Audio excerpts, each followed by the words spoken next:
1-800-228-8400. That's 1-800-228-8400. Toll free. Call 1-800-228-8400. Good afternoon from New York, where there is more on the downing of Iran Air Flight 655. Criticism of the United States continued to mount today. The United States said the shooting down of Iran Air Flight 655 was an accident. The Soviet Union, however, says it was not at all accidental. The use of the phrase accident came from President Reagan as he returned to the White House from Camp David today and talked to reporters. Here's some of what the president said. Minimize the tragedy. We all know that it was a tragedy. But we're talking about an incident in which a plane on radar was observed coming in the direction of a ship in combat, and the plane began lowering its altitude. And so I think it was an understandable accident to shoot and think that they were under attack from that plane.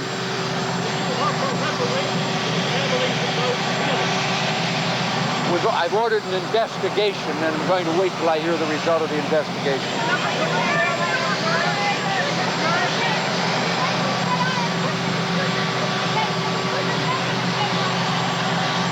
Well, I don't go much by what the Iranians say, ever. Retaliation. Are you worried about retaliation on their part? Well, you have to think about that, knowing who they are. Thank you, Mr. President. What? There's another one. With regard to the Soviets comparing this to the KAL shoot-down, there was a great difference. Our shot was fired as the result of a radar screen of a plane approaching it at quite a distance.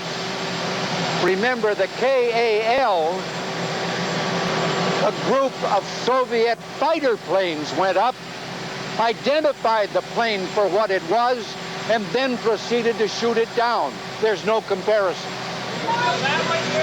Of course I do. It's a great tragedy.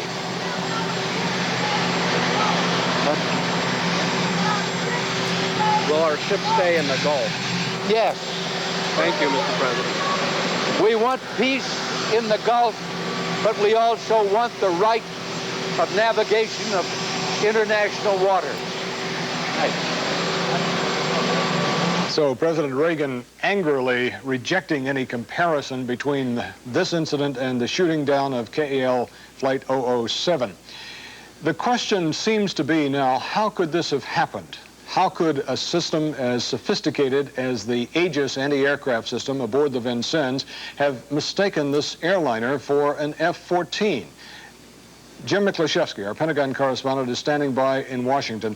Jim, what does the Aegis system actually see, and how does it make a distinction between one airplane and another?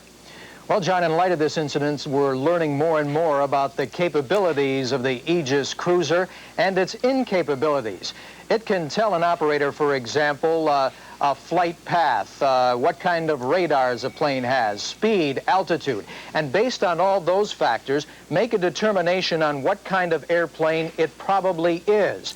But the one thing an Aegis cruiser cannot tell an operator is the size of the airplane. All the operator sees is an electronically generated blip.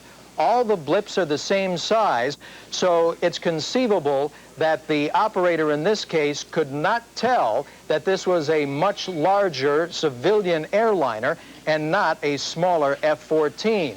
And based on reports of the flight path, no radio signals, no response to warnings, as the Pentagon says, it appears that the captain of the Vincennes, when he lit off those missiles, thought that his ship was about to come under attack. Was there any doubt on the part of the captain as this was taking place that it was an F-14 he was shooting at? Well, as I talked to people familiar with the Aegis system and familiar with the battle plan and rules of engagement, this plane had come within 9 miles of the ship before the captain made his decision to touch off the missiles and defend his ship.